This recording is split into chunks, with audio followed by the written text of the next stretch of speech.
성경은 하나님과 그의 백성들과의 관계에 대해 일관적인 태도로 가르치고 있습니다.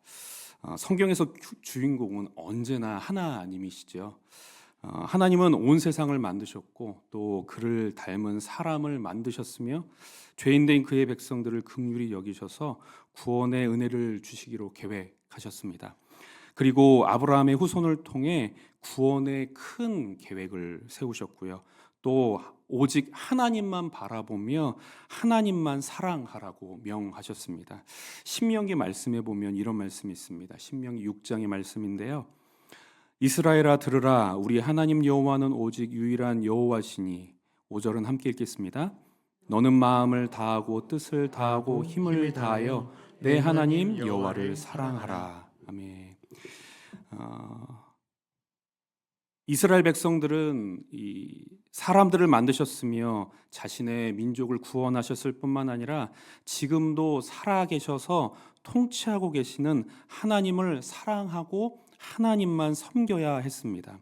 또한 하나님께서 계획하셨던 것처럼 이스라엘이란 나라를 하나님께 순종함으로 하나님의 축복이 임하는 곳, 또 세상을 향한 축복의 통로로서의 역할을 감당해야 했던 것이죠.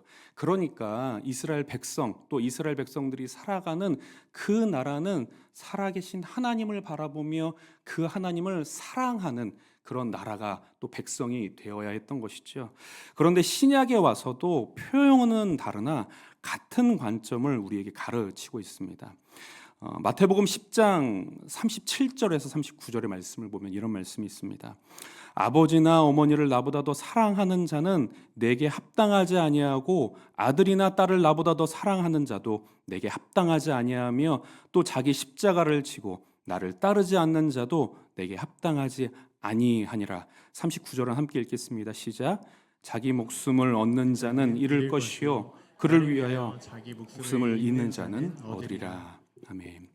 하나님의 백성이 된 자들은 자신의 목숨을 위하여 자신의 안위를 위하여 살 것이 아니요 오직 하나님을 위하여 살아야 한다고 예수님은 가르쳐주고 계신 것이죠. 이와 같은 삶의 태도는 하나님께 구원의 은혜를 경험한 죄인이라면 또 그 구원의 은혜가 얼마나 값진 것인지를 매일마다 깨달아 알아가는 사람이라면 합당한 태도인 것입니다. 또한 오늘 우리가 읽은 말씀 앞부분에 12장에도 같은 맥락의 권면이 등장을 하는데요.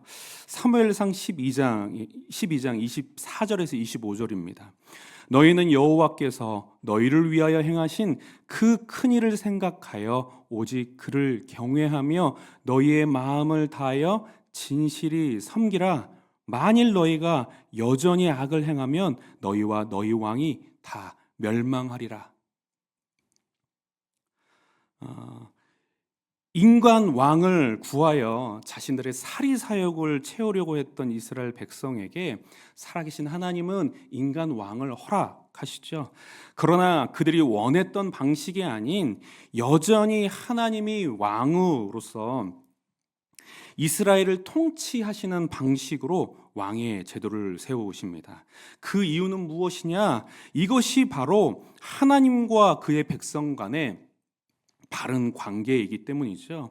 하나님께 크신 은혜를 경험한 자들의 합당한 태도이기 때문입니다. 그리고 그런 삶을 살 때에만, 하나님을 진정으로 높이는 삶을 살 때에만, 하나님을 진정으로 사랑하는 삶을 살 때에만 그의 삶이 참된 평안과 참된 행복과 참된 의미를 만날 수 있기 때문이죠.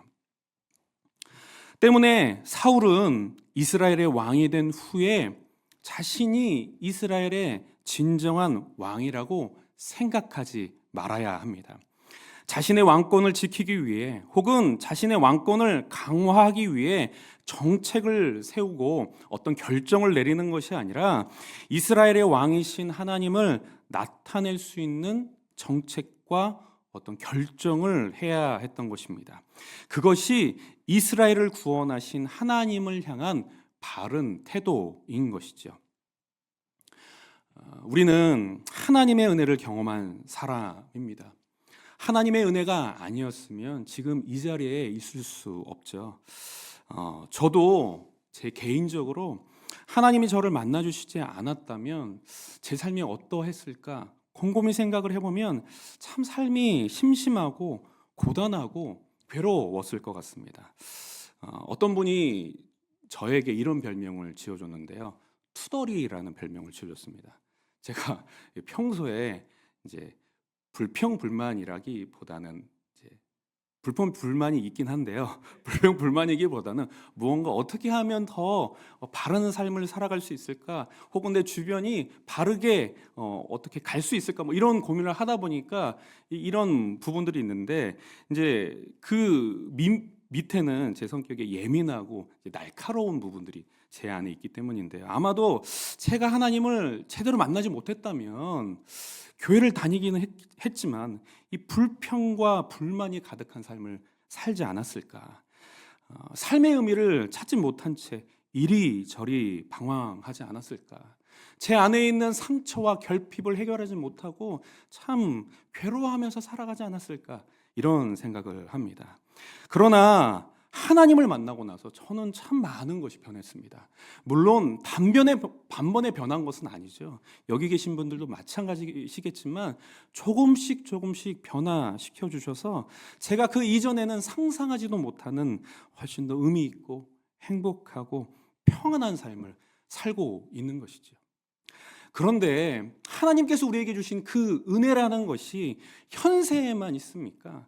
현세뿐만 아니라 내세에도 있죠. 그리고 그 내세에 우리에게 주어질 그 은혜는요, 우리가 도저히 상상할 수 없는 것입니다. 물론 여기 있는 우리 모두가 어느 누구도 경험해보지 못한 부분이기 때문에 자세히 묘사할 수는 없겠지만 믿음의 눈으로 성경의 가르침을 볼 때 구원받은 자의 내세는요, 주님을 위해 당한 모든 고난, 우리가 이 땅에서 주님을 위하여서 당하는 고난이 있지 않습니까? 그 고난이 억울하지 않을 만큼 충만한 위로와 충분한 격려와 충분한 칭찬과 또 하나님과 함께함으로 누리는 영원한 행복 속에 살아간다고 성경은 우리에게 가르치고 있습니다. 여기 계신 모든 분들에게 축복합니다. 우리에게 허락하신 그 구원의 은혜가 얼마나 큰지를 매일마다 깨달아 알아가시는 저와 여러분들 되시길 축복합니다.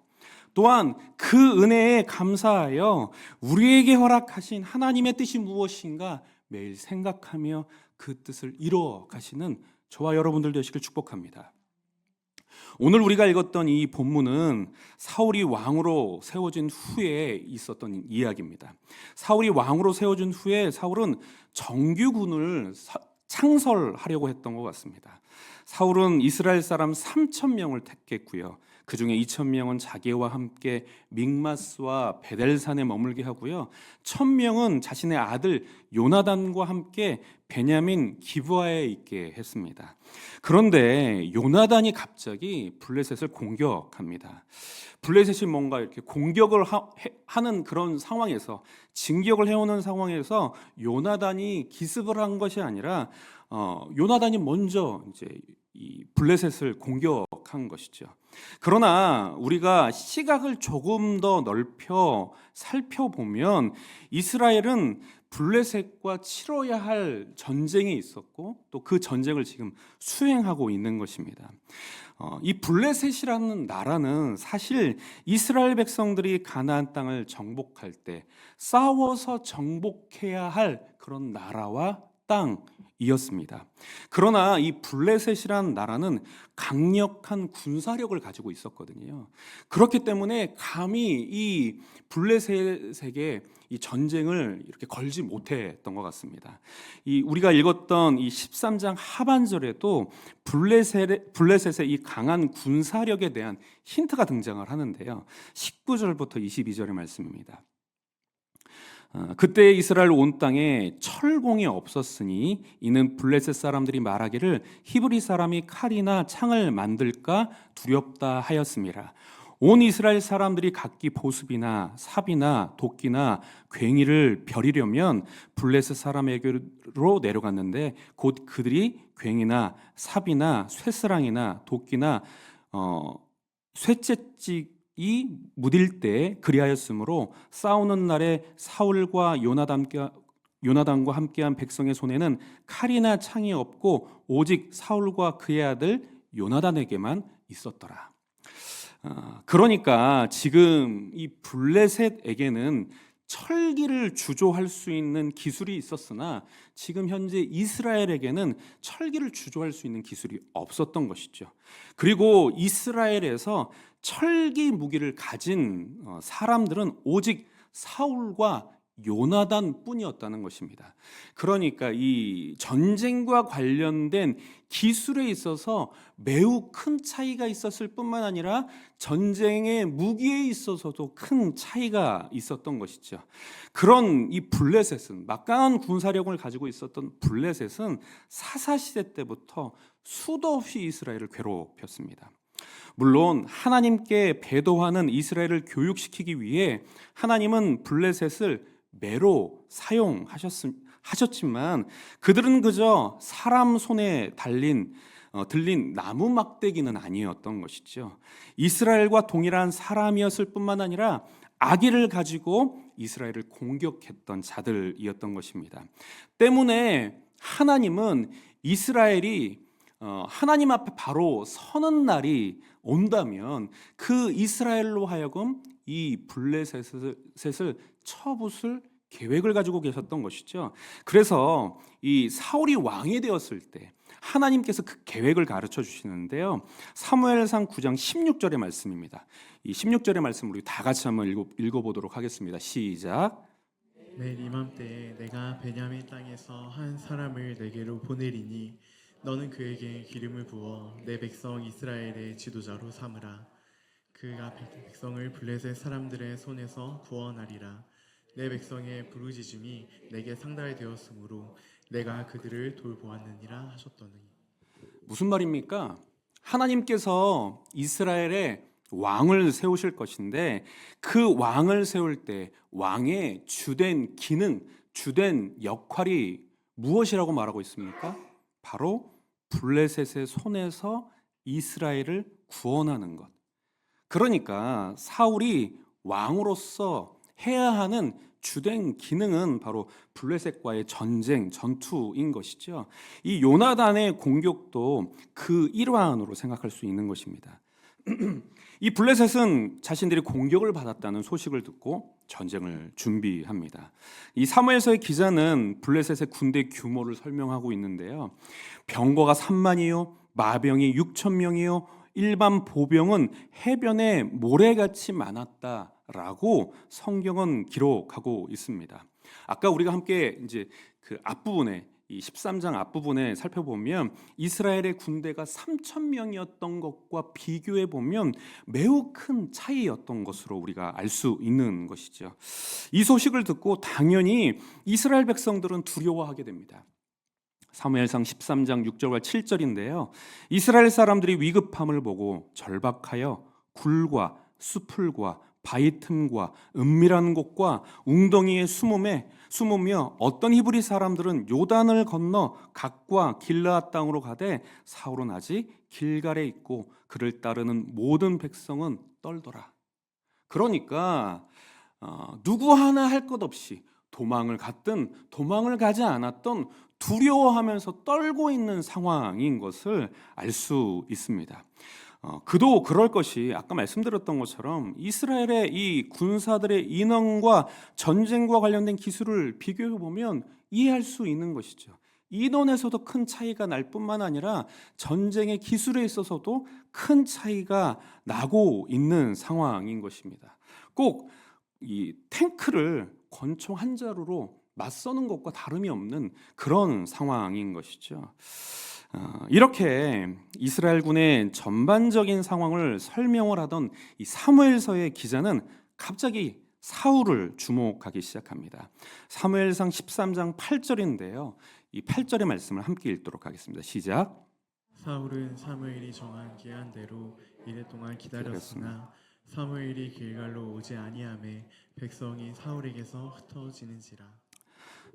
이 사울이 약속대로 사무엘을 기다렸으나 오지 않았다라고 말을 하고 있는 것이죠.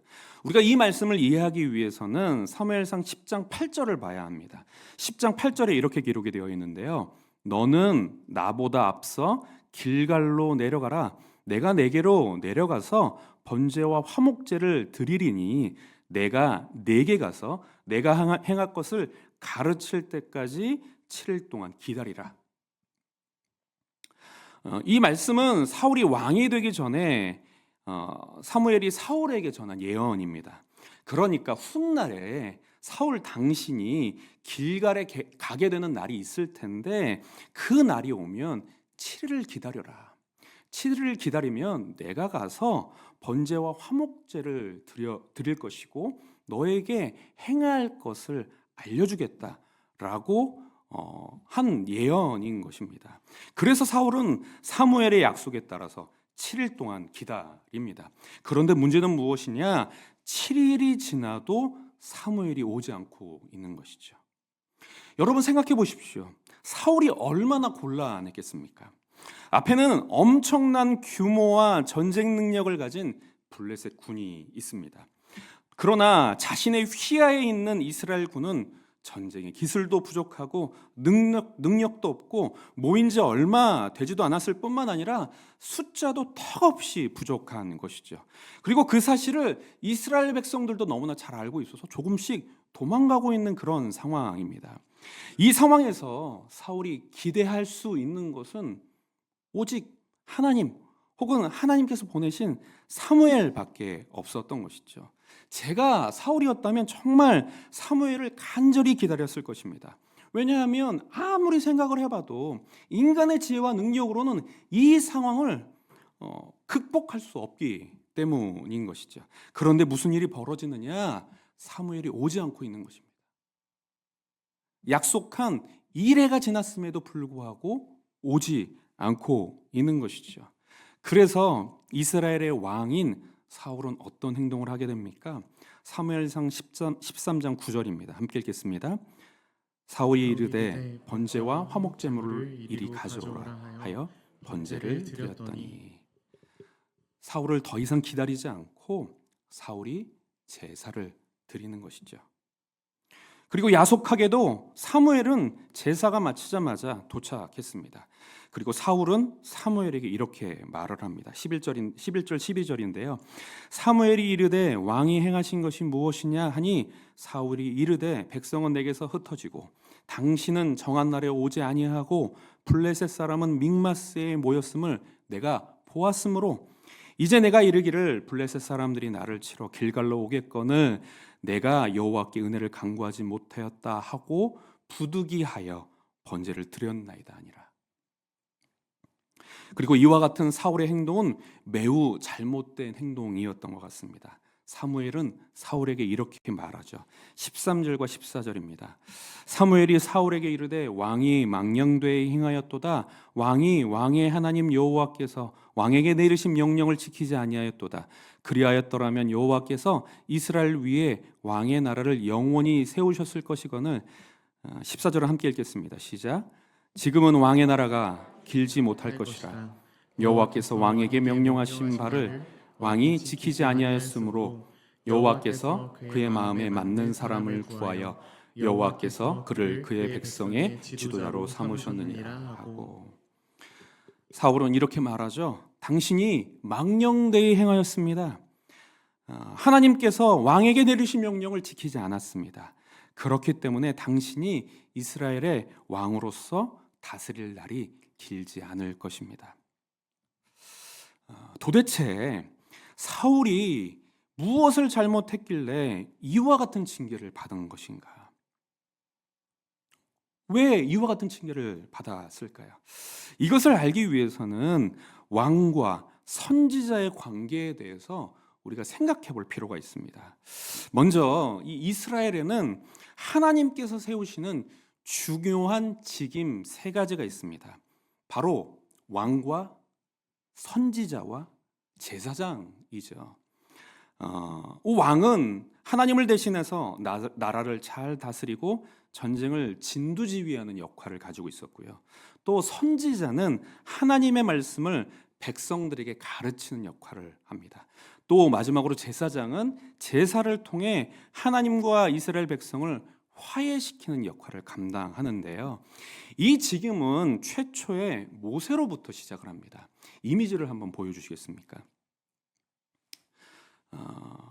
최초의 모세는 이 세 가지 직임을 모두 다 가지고 있었습니다. 성경이 직접적으로 언급하고 있지는 않지만 모세가 이스라엘과 함께하면서 그가 행한 역할을 보면 이 세 가지의 모든 직임을 다 가지고 있었음을 알 수 있는데요. 이 직임 중에 제사장권이 아론의 계열로 인하여서 이제 분리되기 시작을 하는 것이죠. 그리고 나서 이 모세를 뒤이어서 지도자가 된 여호수아와 사사들에게 바로 이 남은 왕권과 선지자권이 동시에 계속해서 이양이 됩니다. 그리고 사무엘에게까지 이 두 가지 직임이 유지가 되는 것이죠. 그런데 사무엘서에 어떤 일이 벌어집니까? 사무엘이 사사였을 때 이스라엘 백성들이 인간 왕을 세울 것을 요청하지 않겠습니까? 그래서 이때 왕권과 선지자권이 분리가 되는 것이죠. 그리고 우리가 더 살펴볼 것은 무엇이냐면 우리가 앞에서도 언급했던 것처럼 하나님은 이 새로운 왕의 제도를 세워 오신다는 것입니다. 이 왕의 제도를 저희가 잘 이해할 필요가 있는데요. 먼저 사무엘상 12장 14절에서 15절의 말씀입니다. 너희가 만일 여호와를 경외하여 그를 섬기며 그의 목소리를 듣고 여호와의 명령을 거역하지 아니하며 또 너희와 너희를 다스리는 왕이 너희의 하나님 여호와를 따르면 좋겠지만은 15절입니다. 함께 읽겠습니다. 시작. 너희가 만일 여호와의 목소리를 듣지 아니하고 여호와의 명령을 거역하면 여호와의 손이 너희 조상들을 치신 것 같이 너희를 치실 것이라. 아멘. 그러니까 여기서 말하는 건 여호와 하나님을 경외해야 하는데 단순히 이스라엘 백성들만 경외해야 하는 것이 아니라 하나님의 말씀을 따라야 했던 것이 아니라 14절에 보면 왕도 하나님의 말씀에 순종해야 한다라고 기록되어 있는 것이죠. 그러니까 이스라엘의 왕이 되었다고 해도 한 인간이 이스라엘의 왕이 되었다고 해도 왕 마음대로 할 수 있었던 것이 아니라 이스라엘 백성과 왕 모두 하나님의 말씀에 순종해야 했던 것입니다. 그러니까 이스라엘에 세워진 인간 왕은 결국 진짜 왕이신 하나님의 통치를 받아야 했던 것이죠. 그리고 이 인간 왕이 하나님의 통치를 받음으로 궁극적으로 이스라엘이라는 나라가 하나님의 통치를 받아야 했다는 것입니다. 그러면 이 왕권과 선지자권이 갈라지면서 선지자는 어떤 역할을 하게 되느냐? 사무엘상 12장 23절입니다. 함께 읽겠습니다. 나는 너희를 위하여 기도하기를 쉬는 죄를 여호와 앞에 결단코 범하지 아니하고 선하고 의로운 길을 너희에게 가르칠 것인즉. 지금 사무엘이 선지자로서 내가 어떤 역할을 하게 될 것인지를 말하고 있는데요. 두 가지입니다. 첫 번째로는 백성을 위하여 기도하겠다. 또한 여기에는 너희라는 표현에는 왕 또한 표현이 되는 것입니다. 백성을 위하여 왕을 위하여 내가 기도하겠다. 뿐만 아니라 두 번째로 하나님의 말씀의 계시를 받아 교훈으로서 지도하겠다. 선하고 의로운 길을 너희에게 가르치겠다. 그리고 여기서도 마찬가지입니다. 이 여기서 말하는 너희도 이스라엘 백성뿐만 아니라 왕도 포함되는 것이죠. 우리는 여기서 하나님께서 왕과 선지자권을 나누셨을 때 어떤 관계로 세우셨는지를 우리는 알 수 있습니다. 왕은 이스라엘을 다스리는 역할을 하고요. 그러나 왕은 자신의 마음대로 이스라엘을 다스리는 것이 아니라 선지자를 통해 하나님께서 주시는 말씀을 듣고 순종함으로써 이스라엘을 다스릴 수 있는 것이죠. 그럴 때 하나님은 그 왕을 인정하시고 그 왕을 통해 이스라엘에게 복을 주시는 것입니다. 사실 너무나 당연한 것 아니겠습니까? 이스라엘 백성과 사울이 알고 있는 것처럼 하나님은 이 모든 세상을 창조하신 분이실 뿐만 아니라 죄로 물든 이 세상을 불쌍히 여기셔서 구원하시기로 작정하셨습니다. 누구를 통해서 작정하셨느냐? 바로 그들의 조상 아브라함의 후손들을 통해서, 아브라함의 후손들을 통해서 구원하시기로 하신 것이죠. 그리고 하나님은 이집트에서 노예 생활을 하고 있었던 이스라엘 백성들을 구원하셔서 가나안 땅에 살게 하셨습니다. 때문에 이스라엘과 사울은 그런 하나님을 언제나 왕으로 인정하며 그분의 말씀을 따라 살아야 했던 것이죠. 이것이 바로 하나님께서 주신 은혜에 합당한 태도인 것입니다. 때문에 사울은 선지자 사무엘의 말을 단지 사람의 말로 받아서는 안 됐습니다.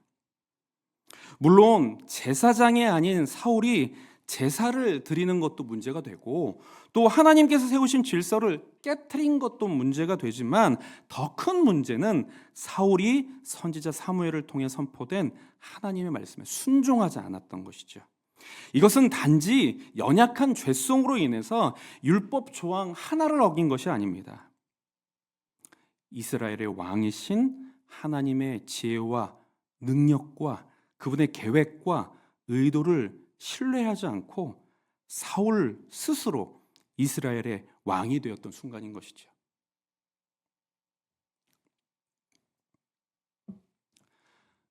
이와 비슷한 상황에서 아브라함은 믿음을 보였습니다.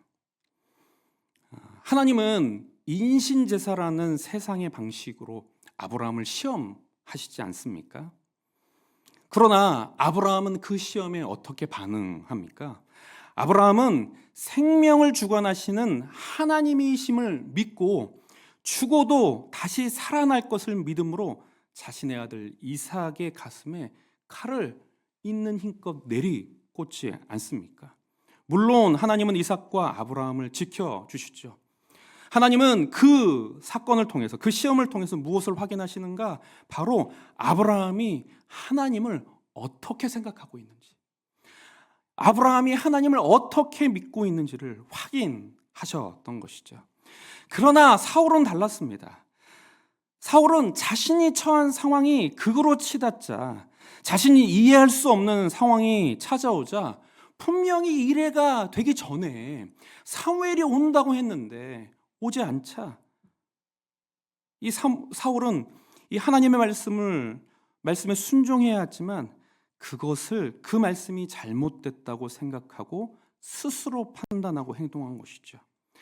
이것은 하나님을 향한 사울의 이해와 믿음이 드러나는 것입니다. 사울에게 하나님은 어떤 분이시냐? 이런 분이신 것이죠. 실수할 수 있는 분,